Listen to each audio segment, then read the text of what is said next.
let's get started by introducing them. First of all, we have Peter Tapsak. He graduated in 2017. He majored in history here at Christendom. His passion for the moral, intellectual, and spiritual formation he received inspired him to help others find the same through his work at the Cardinal Newman Society. His experience in multiple roles there helped him understand many different aspects of nonprofit administration and set him on a path to pursue further work promoting faithful education at the Institute of Catholic Culture, where he now serves as program director. He is delighted to use his talents to fulfill an important function of the lay apostolate, helping to restore all things in Christ. In his role, he oversees the Institute's complement of free online courses and educational events. He is also a founding board member of the Mountain View Music Association here in town, right? As he described, a fledgling 501c3 that seeks to promote the arts in the Shenandoah Valley by offering need and merit-based scholarships and offering educational workshops and concerts. He and his wife Claire have one daughter and a son on the way, and live here in Front Royal. And you all might know Claire. She worked in the admissions office for a while, and she still does for home. About Claire. So thank you, Peter, for being here. And then we have Michael Hichborn, who graduated in 1999. He is the founder and president of the Lepanto Institute and is a well-known public figure in the pro-life movement. Michael spent 7.5 years as American Life League's director of the Defend the Faith project. In addition to this work, Michael hosted the American Life League Report, a popular online video series that features exposés and explanations of the culture of death and its work in our country and in our church. Prior to working at American Life League, Michael helped open 2 Catholic schools in Fredericksburg, Virginia.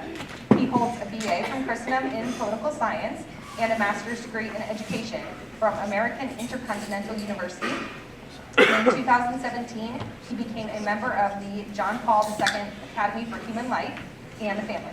He lives in Virginia with his wife Alyssa and their 7 children. So give our guests a round of applause.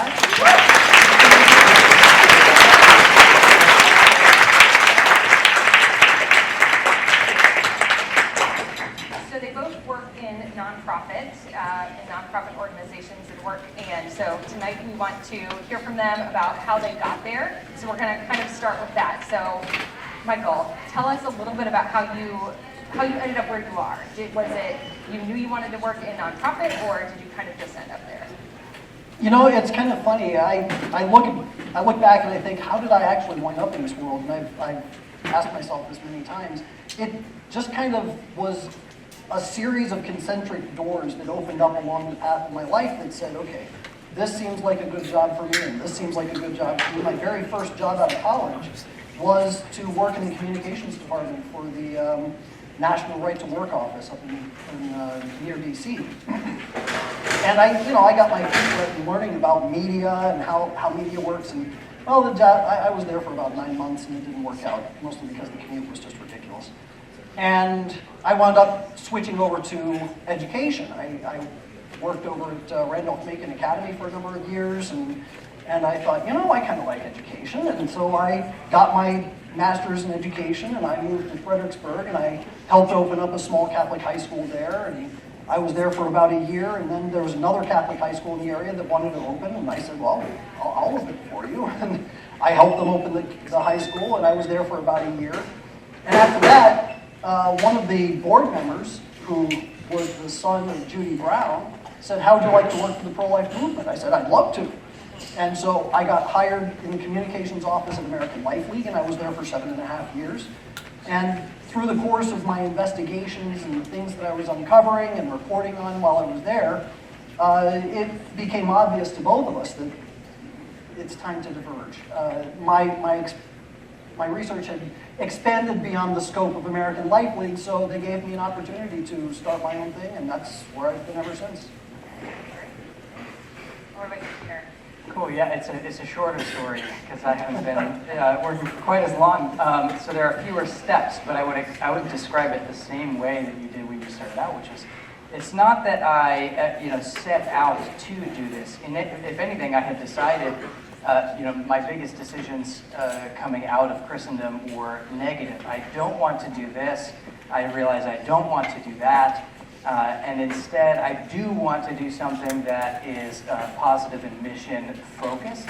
What that was, I'm not entirely sure. What kind of work that might look like, I wasn't entirely sure either. So it was, getting to right here was a series of doors where you convince yourself of. The first step is, for me, it was working in advancements, which I had never really thought anything of. It wasn't like I want to be a fundraiser. But I took a job in advancement doing with the Cardinal Newman Society, who put out the Newman Guide. So of course a mission that we can believe in. So I said that sounds like a great opportunity just to get my foot in the door. Who knows what it might lead to? And then you find your way around developing other talents and skills and honing your interest to figure out, well, what is it that you do? And that's kind of what led me to take the job that I have now. But it's funny because the title of tonight's the theme of tonight is nonprofit management, right? I wouldn't say anybody really decides, oh, I want to go into nonprofit management. We kind of fall into it. But actually, some people do decide that. There is a degree that's, at business schools in nonprofit management. But that's something that probably most of us pick up along the way, I suppose. Do you remember that Super Bowl commercial a couple of years ago with all those kids going, I want to go into middle management? Nobody does. Nobody Want to go wants into to do middle. that. Right. So, thank you. Does that keep you up? That pretty much brings me up to today. Up to today. And how long have you been down at the Institute of Culture?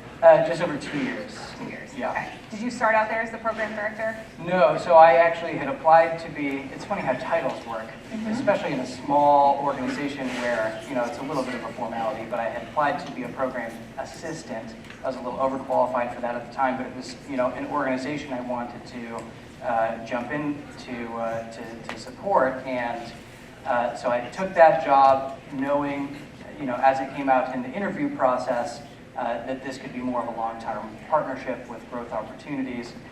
So I took that and quickly, immediately negotiated for myself the title of program coordinator, because I wasn't going to be an assistant. Because effectively I was coordinating these programs, as it were, and we've grown, over those 2 years to the point where I need staff below me. So now I'm the program director. Yes. But it is just funny though, because it's very much a startup vibe. So in a small team, it's those titles that may mean something.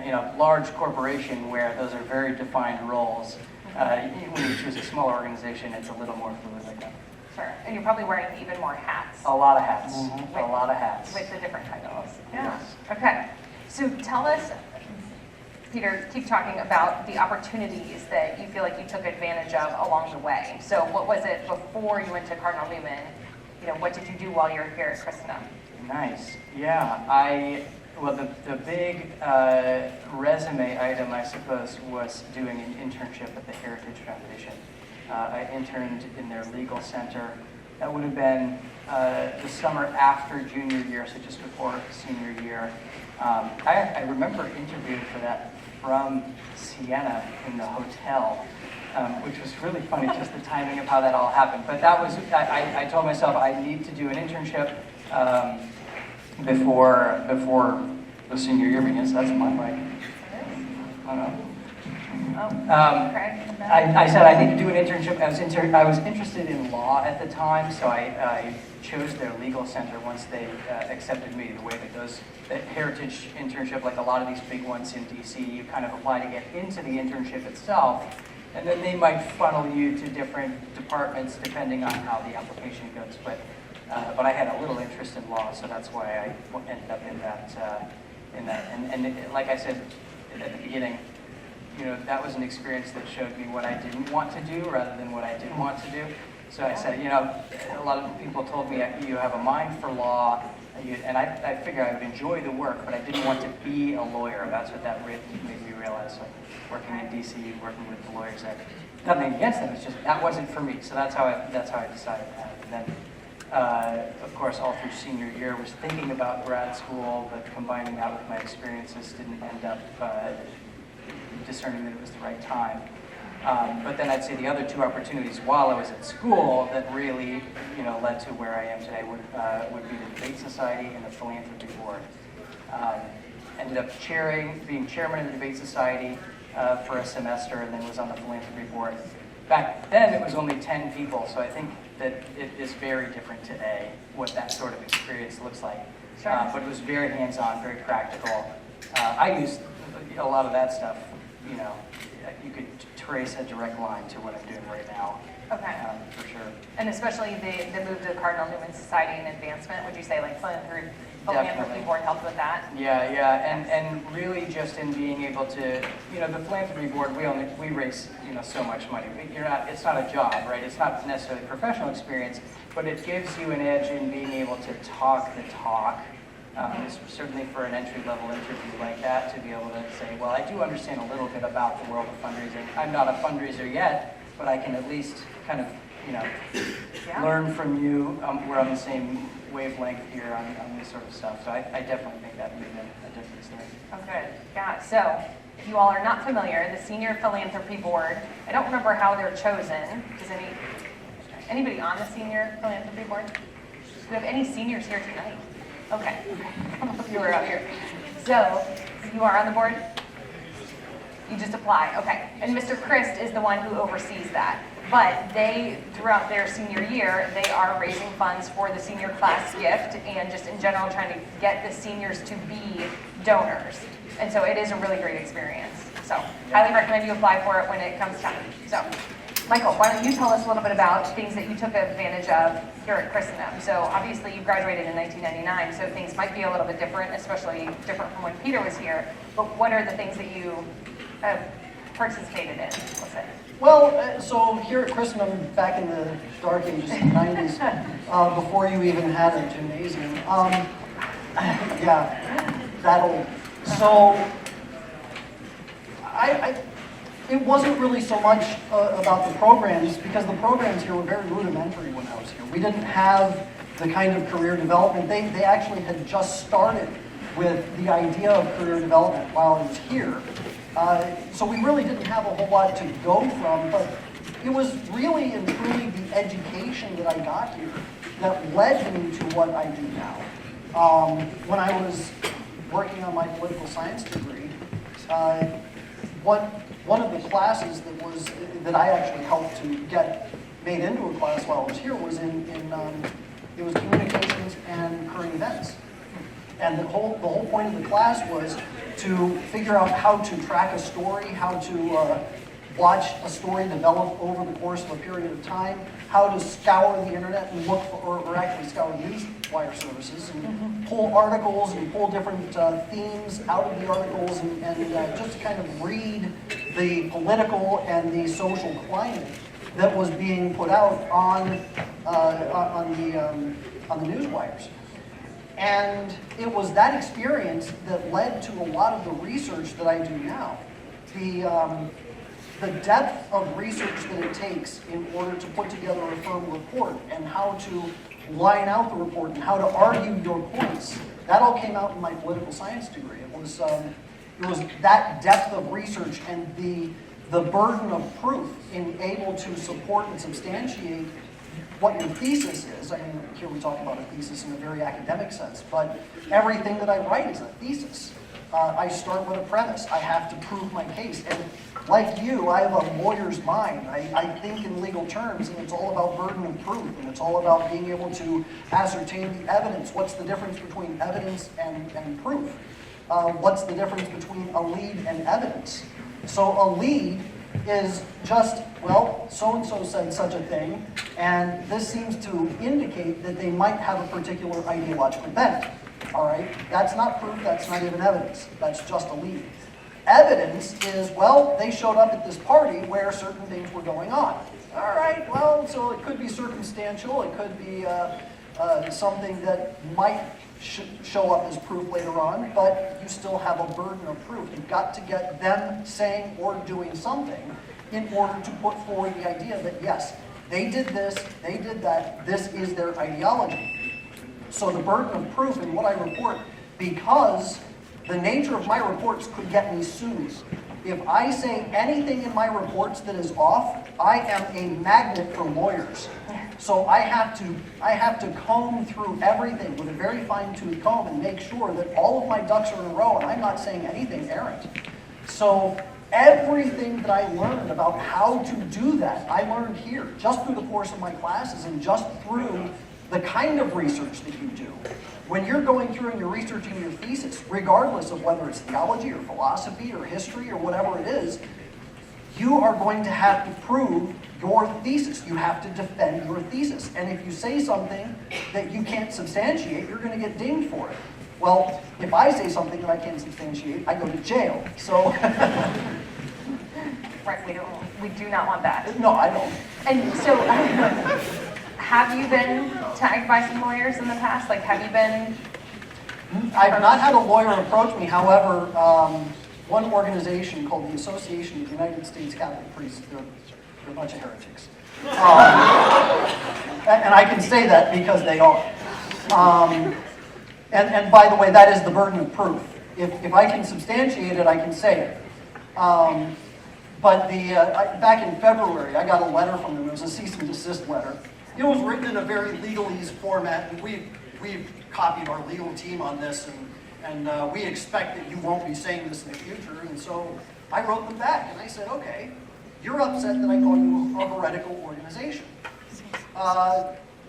First of all, I'm using the word heretical in the colloquial sense. I am not charging you with a canonical crime of heresy. So that gets me out of that box. And then I said, and since you've opened up the forum for dialogue, I have 18 yes or no questions on your positions with all the evidence substantiating that you said this. And I would like to answer yes or no. Do you agree with the Catholic doctrine that says X, Y, or Z? And I'll be expecting your answer. About 3 weeks later, I get a letter back from them. It was a one-page letter saying, well, you got some things wrong about the way our organization works. We're not actually here, we're here. And I'm not answering your questions. So That was a big answer in itself, yes, it right? was. Okay. Wow. So, hearing both of you talk already and knowing a little bit more about what you each do, I know that your day-to-day life looks very different from each other. So, Peter, can you tell us a little bit of what are some of the day-to-day things? What is a normal day? What is a not normal day? Give us some of the rundown. Sure, yeah, okay. I guess there are different ways that you could kind of slice it up, because nobody wants to say, well, what do you do? Well, you write emails. Well, emails, are obviously a portion of communication in today's day and age, but I would probably, let me first divide up my week in this way. So it's probably, 10 hours or so of meetings. You have to be on top of certain projects, you have to get together as a staff. It's probably 15 hours of project execution, right? Stuff that you've kind of defined that just needs to happen. And then the other big portion of that would be I don't know, 10 or 15 hours of planning and thinking and brainstorming and creative sort of stuff. How does that play out? So in those big categories, right? A typical day, I get into the office, I make sure that emails are not piling up too crazy. I have an internal email. I also have the nature of my work has an external facing email, which usually gets a lot more things. So I'm kind of doing triage for that. I have an assistant that actually replies on my behalf, which is really nice. So I may give her a direction if she has any questions, but a lot of these responses, are fairly typical boilerplate kind of stuff, or just thank you for letting us know or whatever. But I read through those first. I triage that. Some of those I want to personally respond to, things like that. So get that under control. And then there's a couple of hours to just get your head down. I try to prioritize to the best possible, having those solid focused chunks of time.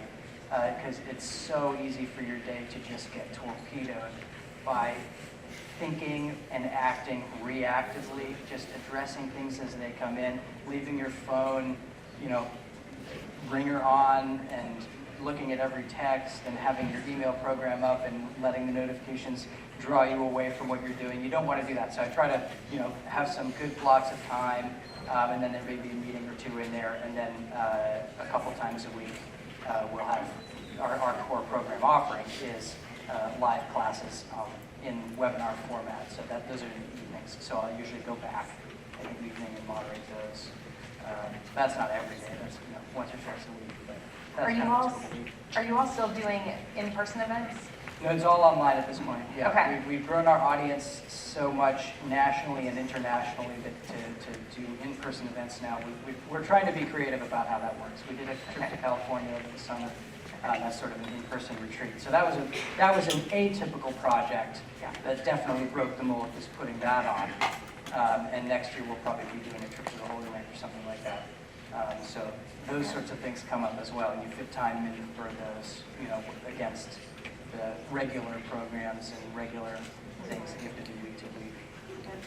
And can you just tell the students a little bit about Institute of Catholic Culture and like what kinds of talks people are doing, how many people are attending these? Talk about the professors and faculty from Christendom that speak. It was really born out of Christendom, so some of the professors know about ICC because they know the founder, our founder, Father Hezekiah Carnazzo, at the time, Sabatino Carnazzo. He was an early 2000s grad, went to the master's program as well, and was like on fire, all in. He was a sort of a revert. And so I like being able to describe it to you because you understand the education that we want to provide because you are getting it right now. So it was born out of this experience of, going to Catholic schools and growing up in deadbeat parishes and realizing we have multiple generations now of people who just have not been exposed to the beauty, the depth, the richness of our Catholic faith and our intellectual heritage and our cultural heritage. And then he went to Christendom and says, that's what I want to give to these people who were left behind. Because you look at the average parish and where does all of the money go for ongoing formation? It goes, of course, to the kids. Nothing against the kids. We need to have Catholic schools and we need to have sacramental preparation programs, but usually that's where it stops when the reality is that the church is made up of adults and we all need to continue deepening our formation. So back in the day, the way that he set it up to pursue that end was by bringing a lot of Christendom professors actually out to parishes in Northern Virginia just to give talks, and they'd have dinners and things. And that was, a small scale, 30 people in a room to get started. And they actually started putting that online before COVID, but then COVID, of course, was the big online catalyst that threw everybody into that space. But we were a little ahead of that. So now all of our programs, it's all education in the Catholic liberal arts tradition. We're reaching an average course evening as far as live attendance goes. We've probably got about 700 people on with us. So those are the ones that I'm moderating. It's a different thing from, looking out at you, what is this, probably 150 people. It's really hard for me to imagine the size of the group that I'm talking to on Thursday nights. It's way bigger than this, but it's just the few on the screen that you actually see. So it's a totally different dynamic. But yeah, our courses, we're pushing 2,000 or 3,000 registrants, and then like I said, average attendance is probably about 700. And then we do a number of just one-offs here and there for people to not have to commit to a full course or something like that. But yeah, that's the core of it. Thanks. All right, so Michael, tell us a little bit about your day-to-day work and what does that look like? You've obviously already told us that you do a lot of research. Mm-hmm. So tell us a little bit more about that and what else you do.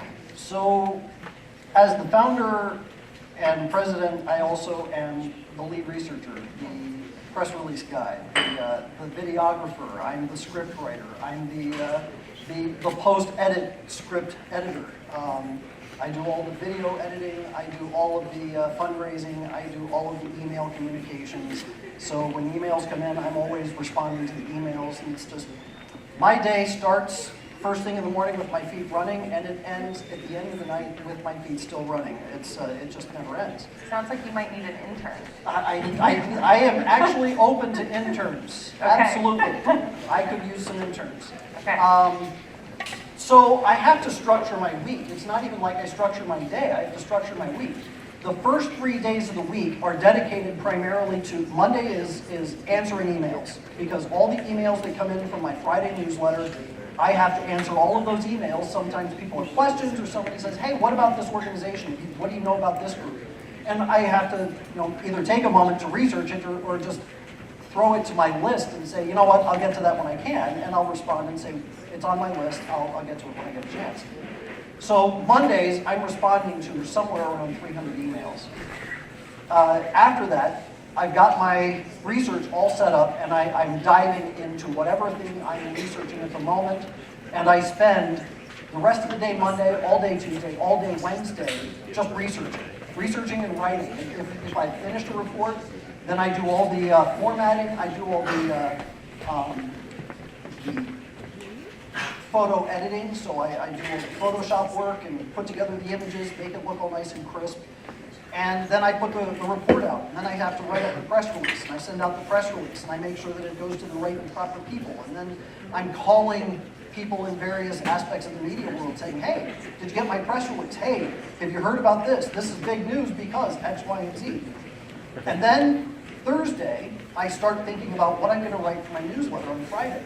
So I write up about an 1,800-word essay on whatever topic, just whatever is going on in the world or something I'm working on or some concept that's just been kind of building in the back of my head, as I used to tell my professors, it's fermenting. Don't ask me for an output, it's fermenting.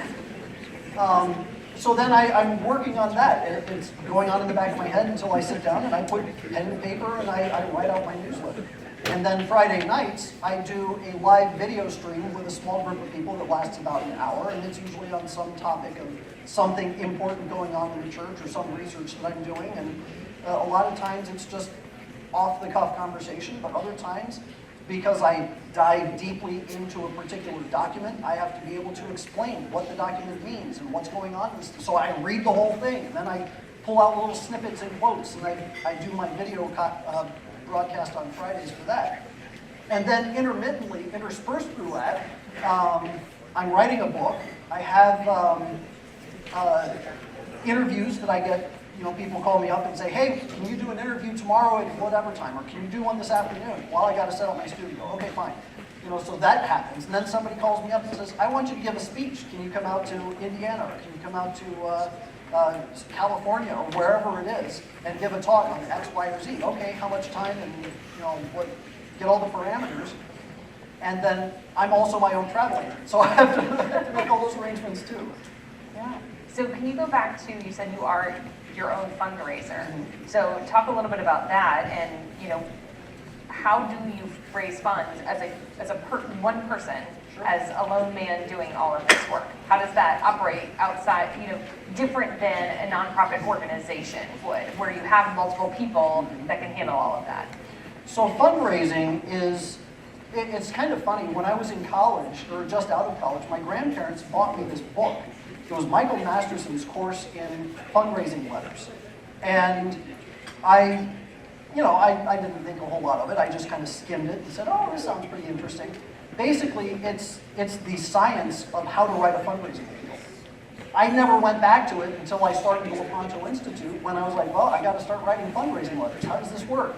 So I went back to the course and I started looking through samples of various fundraising letters. What's the format? How do people explain things? Really, all you're doing is telling a story. You're saying, this is the story of this, or this is the story of that, or let me explain to you why our work is important. And here's what we've done. Here's what we plan on doing. And interspersed with that, can you rush and give us a quick check for $35? Or those of you who are able, can you give us a $1,000 donation today? There are little buzzwords that you intersperse throughout your story. And what that does is it starts to touch at the heart of the individual who's reading. So there's a little bit of psychology involved too. You have to think, what would I respond to? How would I respond to a letter that asks me this or asks me that? So I write about things that are either going on in the church, or projects that we worked on, or projects that we just completed, with a little bit of the results and saying, hey, this is why the work that we do is so important. This is why what you do to support us is so important, because now we have to draw them in and say, you're part of this. You're part of this victory, or you're part of this work. This is how we are able to continue doing. Please help. And, it's enough to keep us going. I told Our Lady when I started the Lepanto Institute, I'll keep doing this as long as you keep me funded. And if I run out of funds, I'll find something else to do. Okay, I love that. So let's switch gears a little bit and talk a little bit about the struggles. So it sounds like from what you all have shared today so far, it's like, oh yes, you love your work, it's great, everything's wonderful, it's going really well. But Peter, tell us about a time, either one time that you struggled, or what are the struggles that you face kind of in your work? Yeah, okay, yeah, you're probably sensing, at least with the two of us, nonprofits, can be like just as nonprofits can be at any size.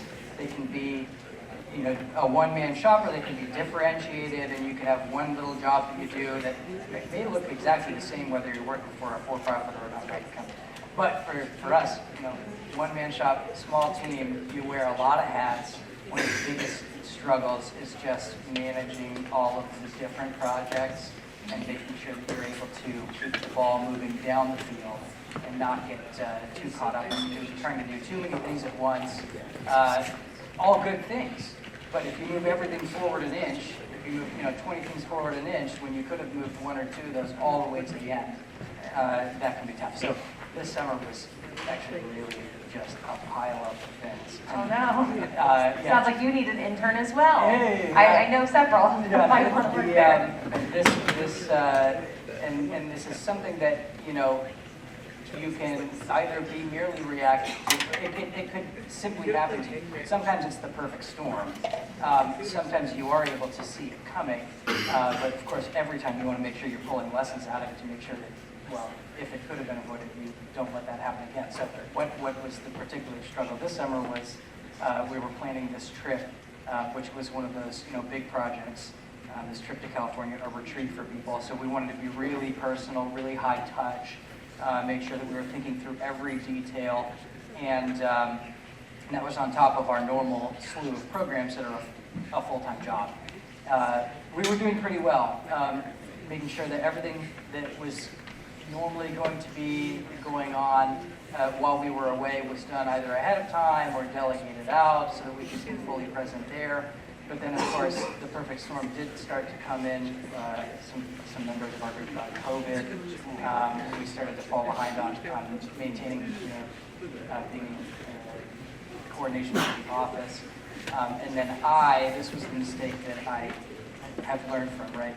I planned a vacation 2 weeks later, so I only had put a week in between shows.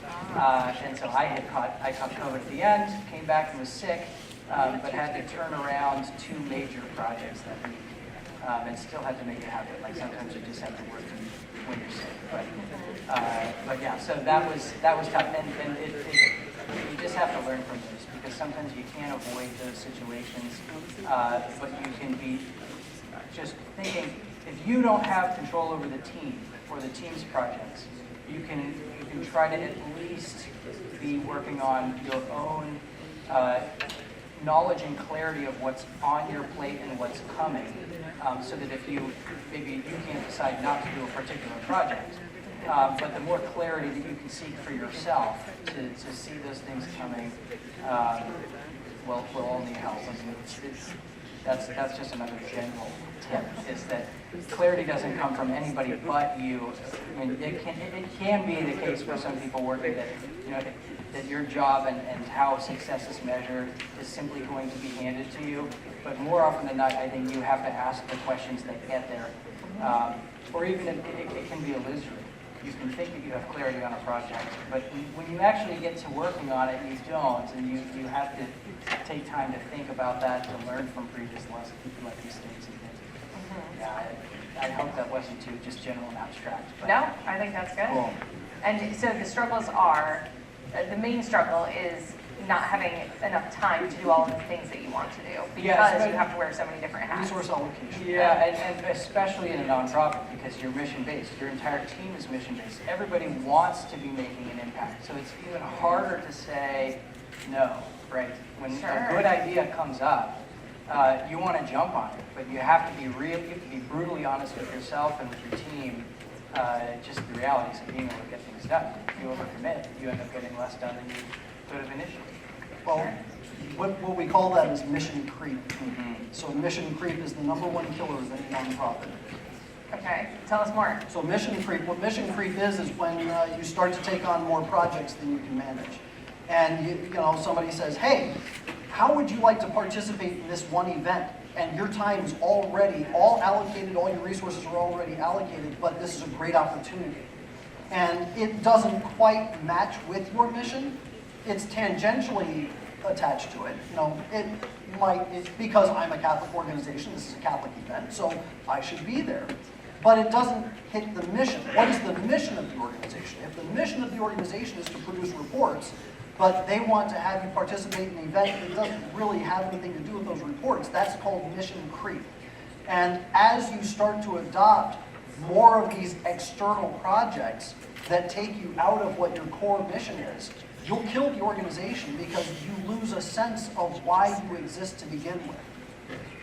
Can I jump on that too? Yeah, absolutely. It can be even more tempting when that may come from a donor. I don't know if you've Yes. seen that, but a particular donor might come to the organization and say, oh, I love everything that you're doing. I want to really support you. Would you also consider doing this if I funded it, right? And it can be really tempting because that's money that your organization needs. Sometimes you have to actually say no to those sorts of things to make sure that you're laser focused on what you're doing. Sure.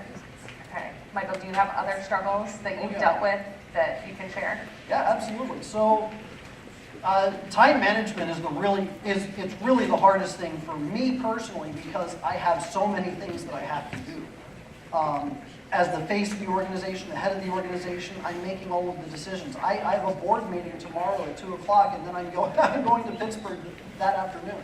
So managing my time and maintaining a schedule, it's not something I've ever really been good at. And it's funny how God says, I'm going to give you a job, and it's going to focus on the things that you are the worst at. And that's exactly what God did. I was a lousy writer. I hated research. And now that's all I do for a living. It's just funny the way God turns everything around. But that's one thing. The other thing that is very difficult, especially with what I do, I see the worst of humanity day in and day out. And I have to do a spiritual cleansing consistently. I have to go to confession at least once every 2 weeks, if not every week, just to clear, not because I have this heavy burden of sin, but because I am taking on so much that resides in my memory and I need to get it out. That kind of thing, when you are immersed, not that I ever want to quote Nietzsche in a positive way, but Nietzsche said, if you stare into the abyss stares back into you. And I think it's probably the only true thing that Nietzsche ever said. But it is a truism in the sense that as you conduct research, and just a little anecdote, my grandparents used to help expose communist cell networks in Southern California. And they had friends who worked in the FBI exposing all kinds of stuff. They had a friend in the FBI whose job it was to investigate pornography cases. This is in the 60s, early 60s. And he was bombarded with all these images. Good Catholic man, family man. And after a while, it became such a sinful burden for him that he wound up leaving his wife, his family, and running off with the secretary. I don't know that he ever came back, but the end of the point is that if you do research into something that is wicked in the world, you've got to be right with the church, you've got to be right with God. If you are not, it will pull you under and you will drown. That is probably the most dangerous aspect of my job. So I have to go to confession at least every 2 weeks. Thank you for sharing that. All right, so if our students are interested in a career in doing any job within a nonprofit organization, what would you tell them? Well, first of all, recognize that whatever career path you set yourself to, God knows exactly where you belong. Everything that I do now, I can look back at the path and I can say, I understand where I got this skill and where I got that skill and why I have an interest in this and why I have an interest in that, and how all of that came together and played a role in where I am. If I had started my career after college and said, I'm going to do X and just bulldozed my way through and plowed people to the side just to get there, I probably would have been miserable. And I think that I wouldn't have the family life, the good life, and the home life that I have. It's all about trying to make sure that you are doing what it is that God created you to do. And I can tell you, I'm doing what God made me to do. I'm using particular skill sets, but also it's just a tune with my personality. It's just who I am. So if you have a relationship with God and you're trying to say, Lord, I don't know exactly where I belong, but you do, and you just, as our Lord said, He'll be the light unto your feet. And my mother said, not the headlight on a freight train. Doesn't mean you're going to see down the tracks. But God will guide you along the way, and He will help you to fulfill the role that He created you to have. If you have that disposition, then it doesn't really matter what you're going to do, just as long as you are doing what it is God made you to do. And that mindset is really the best part of the whole thing. Can you tell them how long it took you to be doing what you're doing now? Well, you didn't start out your career there. So. No, I didn't. I graduated in '99, and I started doing this work in 2015. So along the way, there are all sorts of things that I built up along the way to get here. But if I had just decided that I was going to start a career, making widgets in a factory, I would have missed out. I had no idea where I was going to go after college. I had no clue. I answered an ad once because it sounded like an interesting job. And that was to work in the communications department for a nonprofit. And it was that, I already had an interest in communications though, because I was a long-time listener of old-time radio programs, so I had the announcer's voice. I could go on about, whatever. But I also had an interest in journalism because I was big into politics and the media and what the media was saying and how the talking heads were all arguing with each other. I like to say that I was kind of a rhetorical pugilist, not really a technician. But at the end of the day, it was not really a matter of saying this is what I'm going to do for a living, but God just kind of gently guided me along the way to putting me in the position to have the job that I have now. And it's worked, and it's been wonderful. That's great to hear, because I tried to talk to students about, especially the sophomores, I talked about how you're often an apprentice before you get to the thing that you should be doing. You have to learn along the way, you have to pick up all these skills. And apprentices used to work for at least 7 years doing their job before they actually got to do the job officially. So I'd love to hear it from you all. They need to hear it from you all, not just me saying, it might take a while, don't rush the process. You've got to learn from all of the individual jobs that you have afterwards, and or look, right after school. You're going to make mistakes. I got fired twice. And I'm very open about it. But I'll tell you, getting fired was good. It was good because there were certain things. Now, I could go into it, but I'm not going to. The experience of going through job loss, of having to rely on God in order to put me where I belong. When I got fired the second time, I was out of work for 4 months, and we were putting mortgage payments on a credit card. It was that bad.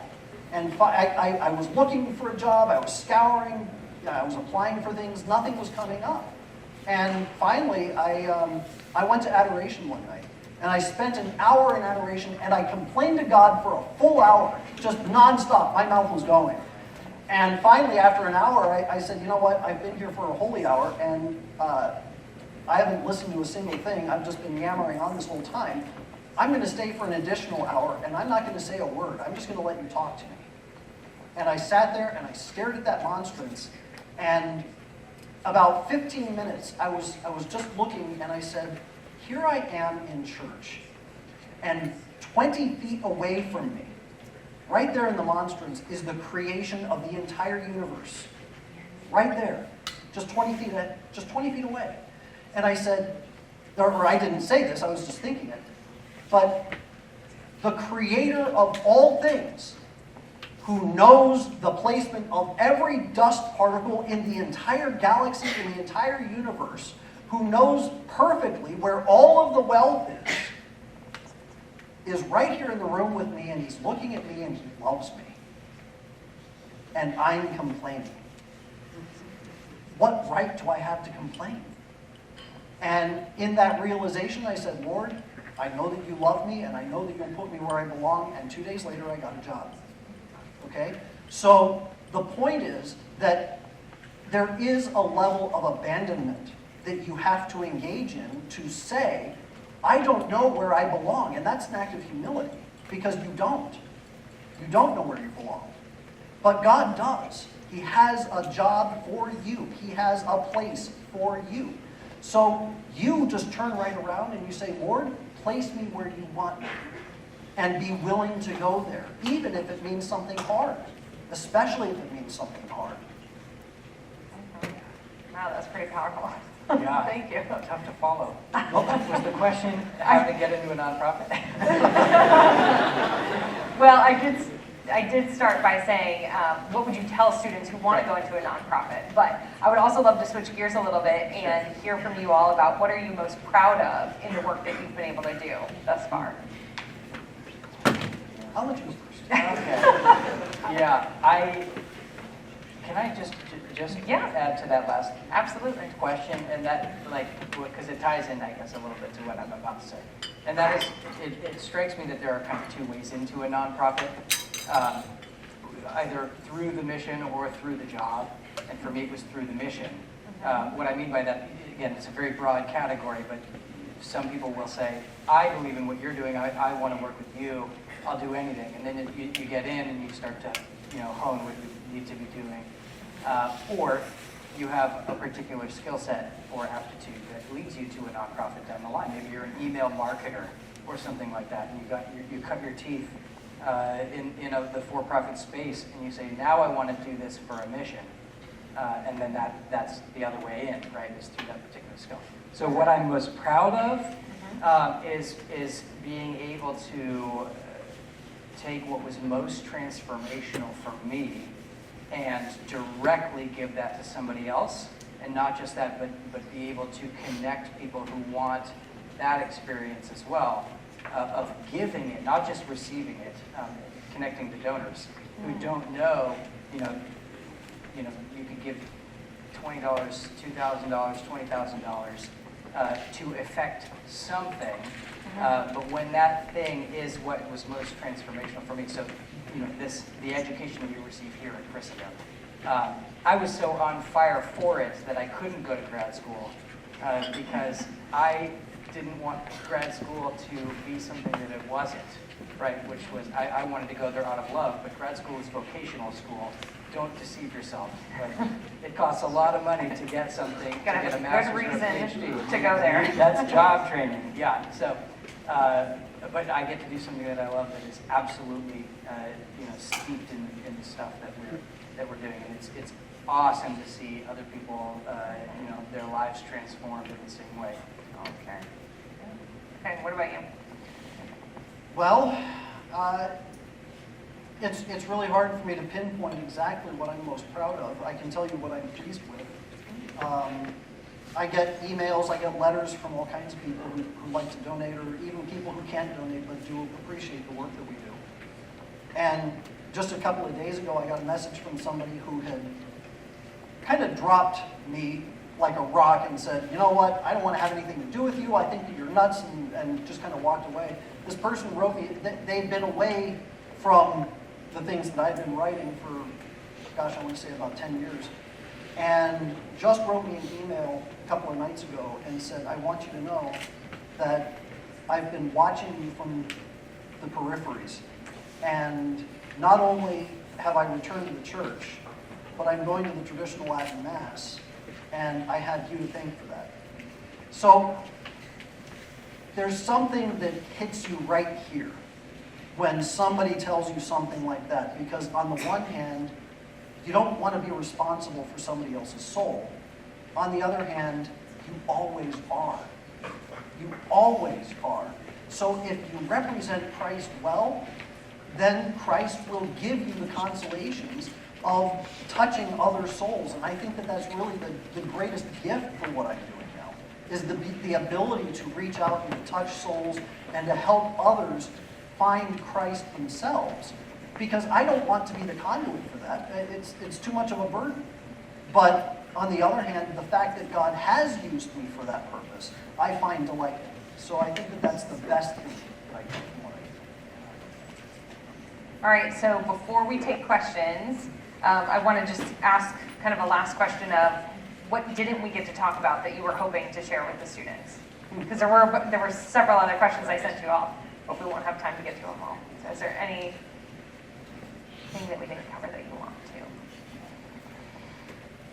No, I mean, quite honestly, I didn't really know what to expect other than the questions that you sent me. So I do a lot of interviews, and I get asked that question a lot. Is there something about this that you would like to add to this? Well, I don't know. My thought is only in regards to what it is that I'm trying to reach your audience for. But I think that if you're open to things going on in the media, by the way, actually I do have one thing now that I think about it. You mentioned that you could reach out to interns. We are currently working on a series of reports. The research is already done. We've got all of the research, we've got all of the links, we've got the outlines already set up. But we probably have about 60 different reports we need to finish by November, and I'm willing to pay $100 per report. So, if anybody would like to help write reports for us, they need to be about 1,500 to 2,000 words. With the research already done, all you're doing is basically explain. I can give you the format, but if you're interested, come see me afterwards. Peter's like, can I do that? One of those temptations you gotta watch out. Yes, I know. Okay. Well, we will chat more about that, Michael, and I'll write something up and send it out to everybody. I'll get them in touch with you. So, Nice. Peter, any last things you? I'm curious to hear what they are wondering. Okay. The nonprofit space is so broad. It's hard to cover it all. Maybe just to briefly mention the difference between a nonprofit and a for-profit. Is that Oh, obvious to sure. people? Okay. Let's go. Go for it. Yeah. Okay. Because it is, and it from a layman's perspective, right? It's selling something versus giving something. You know, doing something for profit. The reason it makes a big difference, I think, to people who are about to enter a career is because it doesn't make a big difference for you in terms of the job that you're going to be doing.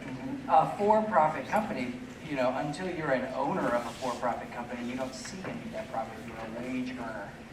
It's the same thing for nonprofits, except everybody's a wage earner. There's no owner, so any revenue that isn't spent, so revenue coming from donors, that isn't spent has to just go right back into the institution.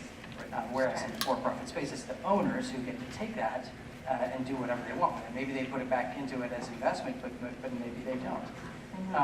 But getting your feet wet with your first job, whether you're doing it in a nonprofit or a for-profit, isn't going to make a lot of difference in the work that you're doing, unless you're doing advancement, development, fundraising. Okay. That is the key difference.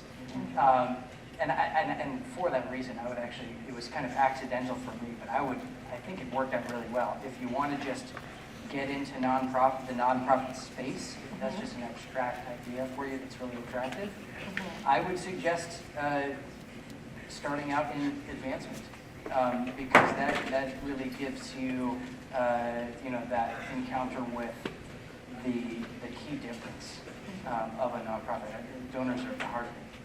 So even if you don't want to do fundraising, even if you want to do program work, if you want to do the stuff that the nonprofit is doing, start out on the fundraising side, because it really just unlocks the whole of it for you rather than just doing a job. Sure. So we actually did a Life on Tap last year all about fundraising and development and advancement and all the differences that carries.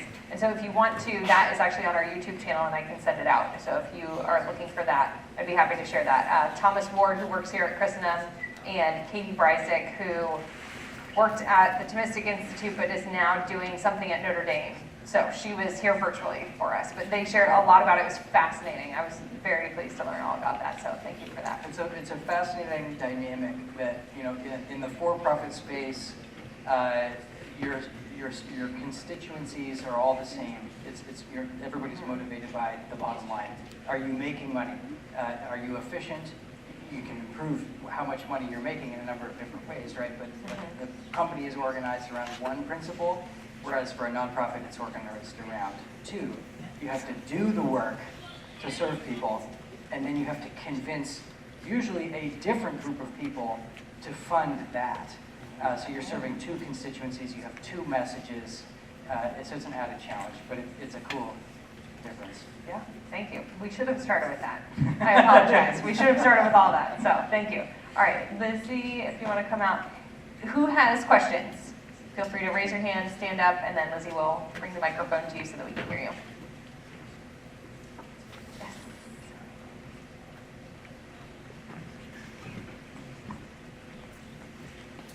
Thank you both for speaking tonight. It was really illuminating. From what I gathered, it seems like both of you are very invested. It seems that nonprofit work is very passionate. It's very much a passion project. What would you say to a person who is in a nonprofit, not necessarily Catholic or even morally aligned with the church, for that to be a passion project? How would you suggest balancing that with their Catholicism?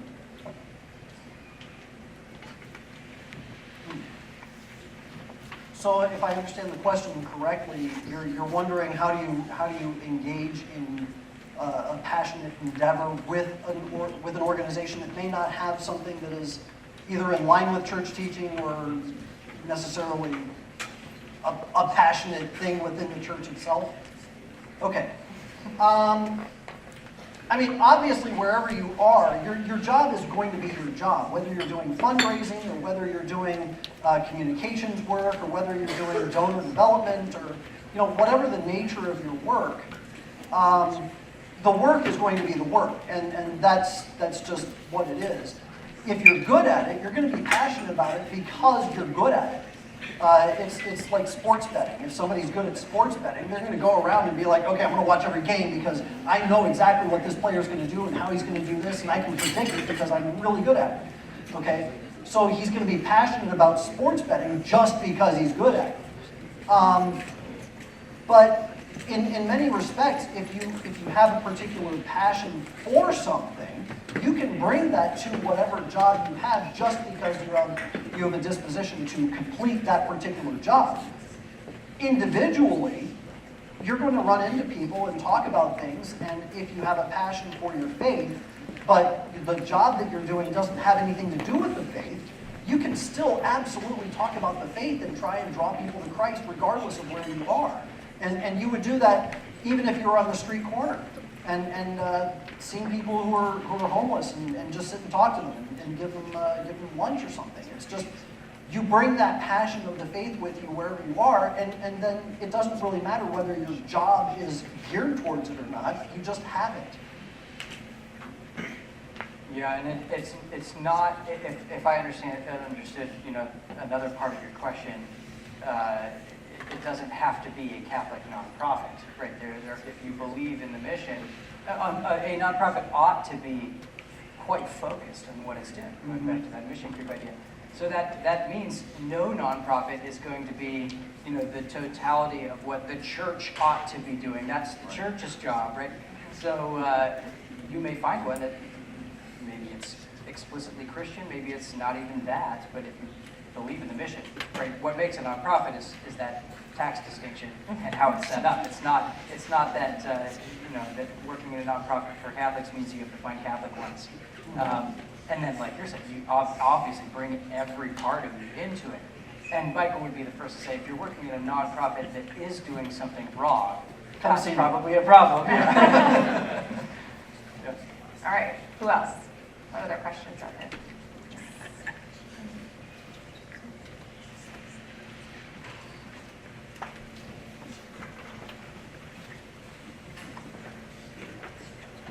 Related to that, you mentioned two different ways of approaching nonprofit, as coming from it as a mission-oriented person or from the job or the skill set.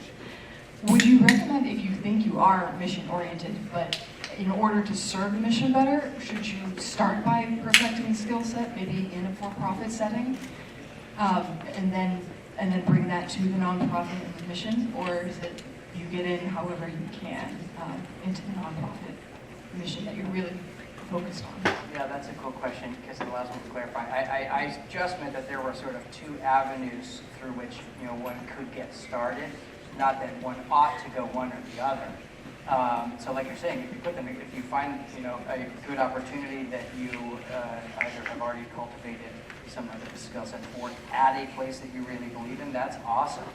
For me, I was trying something new, but I really believed in the mission, and that was my way in. And then you can kind of figure out once you're in the door. Mission fit is really difficult to assess and to find. So in the nonprofit world too, like people will retain good mission fit. I feel like more than you would otherwise.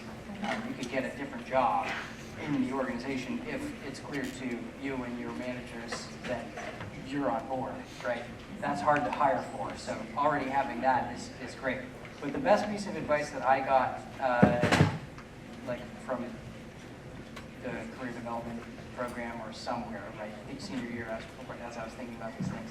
If you have a particular job in mind that seems, just 1, 2, 3 steps beyond what you would be immediately qualified for, take that job, look at the description, and break down the aspects of that, and just start to tackle them one at a time. Say, I want to be the executive director of a small nonprofit one day. Well, what does that take?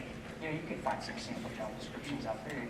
What sort of skills does it require? What sort of activities are you going to be doing? And then say, I don't need to do all of that but less in my first job. I could just do one part of that in my first job.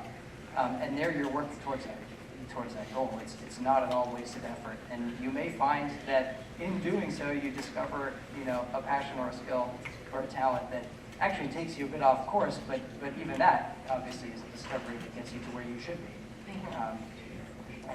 And so, by the way, sophomores, I did not pay him to say that you should look at job descriptions. They just had an assignment that they had to do for me, where they had to look at a lot of job descriptions. So, see, it's an important thing, I promise. So to add to that, I've worked for a number of nonprofits since I started. My first one was the National Right to Work Foundation, which was not a Christian organization at all, but their mission was to fight against union violence. I did my senior thesis in college here at Christendom on communism. It was primarily about communism and Freemasonry and how that all comes together. But I learned a lot about the kind of violence that comes with the revolutionary mindset, which is found primarily in the unions. And so I had a lot of passion towards fighting communism, which the organization didn't really want to go fight the commies. They didn't want to start another Red Scare. But, I still had that passion. I kept trying to bring it to the job. And what I've also noticed is that the various departments of every nonprofit are almost the same. You've got your communications department, your fundraising department, you've got your organizational structure, so leadership, they're determining what projects we're going to work on. Project managers, they're the ones who are organizing little projects. And then you've got your media team who's out there either doing video or writing press releases. So it seems to break down into those various departments regardless of what the mission of the organization is. The bones seem to be the same. The only difference is that in education, which is also a nonprofit mostly, some schools are for-profit. I think Montessori schools are actually for-profit. But most schools are also 501c3 tax-exempt nonprofit organizations. So if you go into teaching, if you go into teaching administration, if you want to go into the admin department of a school, well, then you would say, okay, I want to get into education, and what part of education? Do you want to be a teacher? Do you want to be an administrator? What do you want to do? You just sit there and you say, well, what am I good at? And what do I have a mind for? And how can I apply that? And then you start looking for the kinds of organizations with the set of missions that you think you would fit in with. Pro-life, Christian evangelization, or whatever it is. You say, I really love the mission of X. I'm good at this thing, so I would apply for this position at that nonprofit because that's how I fit best. Awesome, thank you. All right, what other questions? Yes, Trevor. Pretty loud. Can everyone hear me? Sure. So what does starting a nonprofit look like? What are some of the biggest challenges, and then what are things that if any of us one day did, through discerning God's will for us, if we were to start something like that, what should we anticipate? Pain. So starting a nonprofit is not easy, and I'll tell you why. When I launched the Lepanto Institute, I had to make sure that I was able to feed my family. Okay? If you're starting a nonprofit from scratch, that means you have no capital. You've got nothing going into it. So either you're going to go into it because you already have a cushion that you've built up personally that you can live off of for a little while. When you start a nonprofit, do not expect to make money in the first year. You're not going to. You will be operating in the red in the first year. I had the fortune of having a lot of friends in various aspects of the nonprofit world, the pro-life world, and I said, look, I'm going to be starting this organization, but I need to make sure I've got the financial capacity to do it. And I went to about 5 different organizations. I said, can you keep me funded to the tune of X number of dollars per month for 12 months? And I had enough backers to keep me going so that I can launch the Lepanto Institute and get things going the way that I did. The next thing you're going to have to do is file for your nonprofit status, and you have to incorporate. So that means hiring a lawyer. And that will set you back at least $1,000. And then it takes 6 months for the IRS to get back to you and say, okay, we approve you as a nonprofit. But it takes even longer to get all that paperwork done. So you're looking at a full year before you even get that status saying we're a nonprofit. You can still do business as, and people can give you donations, and it's all assumed that you are a nonprofit organization until the IRS says, we looked at you and no, we're not going to approve that. So, but you can still do business as a nonprofit as long as you started the process of paperwork. You also have to hire, you have to go out and find your board, because a nonprofit has to have a board of directors. That means also you've got to have articles of incorporation. You have to have bylaws. You have to have your set of rules for how you're going to have board meetings and what's going to be presented at board meetings. Who's going to be the secretary? Who's going to be the treasurer? Who's going to be the president or the vice president? How's that all going to work? How many votes does each member get? So that's just setting up the board and the bare bones of the organization. Then, if you are an internet-based nonprofit, you have to have a website, which means you have to hire a web developer who's going to put that together. You have to be able to generate an email list so that you can start fundraising and send out newsletters. By the way, if you start a nonprofit, newsletters is the key. You've got to start a newsletter. If you don't have a newsletter, you don't have an organization, because nobody's going to ever hear of you and nothing's going to get done. It's all done through newsletters. You want to make sure you keep people informed about what you're working on and why your organization is relevant. So newsletters is the key, which means you need to build lists. And building lists, you do that through petitions, you do that through awareness campaigns. So you're constantly getting people to sign up for what you're doing so that you can send them the newsletter, and then eventually you stick your hand out and you say, okay, this is what I've done for the last 6 months. Can you help me out because I'm starting to starve? And that's just the first year. So what does it take? A lot of pain, a lot of sweat equity. There's a lot of payout at the end. Not in terms of cash, but in terms of, I mean, cash is nice, but if you're in the nonprofit world, the only way that you're really going to be making any real money is if you are able to have a solid mission. You've got a solid board.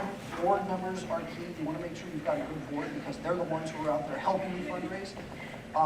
They're going to introduce you to people who have cash, and they're going to be able to build things up. So there's a lot that goes into it, and if you have the ability to have help, so much the better. But if you're doing it by yourself, it's a lot of work, it's hard work, but it's worth it. Thank you so much for asking that, because that was one of the questions I didn't get to. Do we have one more question back here? Yes. I was just wondering if people in the nonprofit look down on people in the for-profit. I do. Oh, I mean, for making money? Yeah. I don't know how to answer that. No. I don't think so. I have tried to convince my for-profit friends that it's more difficult to be at a nonprofit, but that's okay. Yeah. That's a nice debate to have, right? Other questions? Oh, okay, one up here. Hi, thank you guys for speaking. You both mentioned time management as something that was a big deal, and I think Peter, you also mentioned just you don't have that bottom line of like you have to make the money. So where exactly do you feel that the accountability comes in to make sure you're doing your job if you don't see the results of like making the paycheck, I guess? Nice. That's an awesome question. Organizationally, you do in terms of you have to make sure that you're getting money, so the accountability is not in selling something, it's in getting donors to fund it. So it's connecting the dots for them, and the success of the organization is translating success in their programs to successful fundraising appeals in order to keep that cycle going. And to do that, things are a little more abstract, right? You don't have certain indicators that when you're just producing a widget that you can't think of it as an assembly line. You can't just say, well, we decrease costs over here, we pump out 2 times as many things over here, therefore we've doubled our value, right?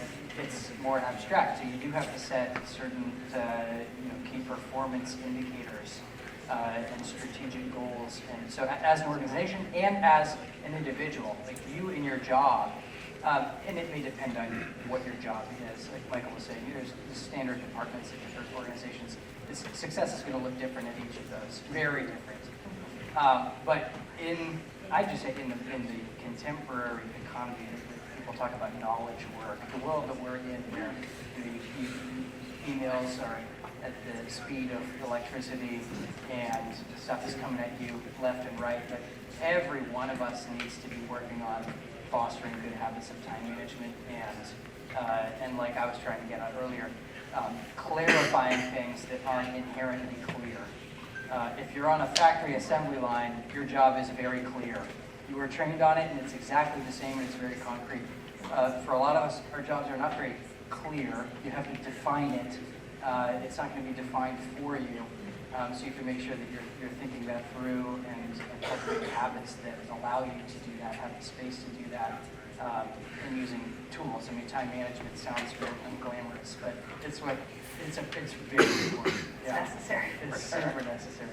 I would also add that in the nonprofit world, one of the most indispensable pieces of advice that I can give you is that everybody is expendable. Now, this is true in the for-profit world too, but in order to make sure that you don't get, set to the side during cutbacks because the money's not, or the organization's not making the money that they need to, make yourself as indispensable as possible. When I first got hired at American Lifeway, I was the assistant to the media director. And I walked in and I said, well, what does that mean? And they said, we're not sure. We're still trying to figure out what your job description is. And I said to myself, I'd better figure out what my job description is right quick, otherwise I'm expendable. So I took my knowledge of radio and I said, well, how come we're not doing public service announcements? And they said, well, I don't know. We've never really thought about it. I said, well, I'll tell you what. I'll write up a bunch of scripts. And I did. I wrote up about 5 or 6 different scripts and I voiced these public service announcements and we sent them out through our media list. And they got listened to on various radio stations. People were calling in and saying, I heard your public service announcement on such and such radio station in California. And the next thing I know, I get a call into the office and that was great, do another one. And so I did. And then that turned into the video reports that we were doing. So you always look at the organization and say, what can I do to help the organization? Because as long as you're helping the organization, you are no longer expendable. Okay.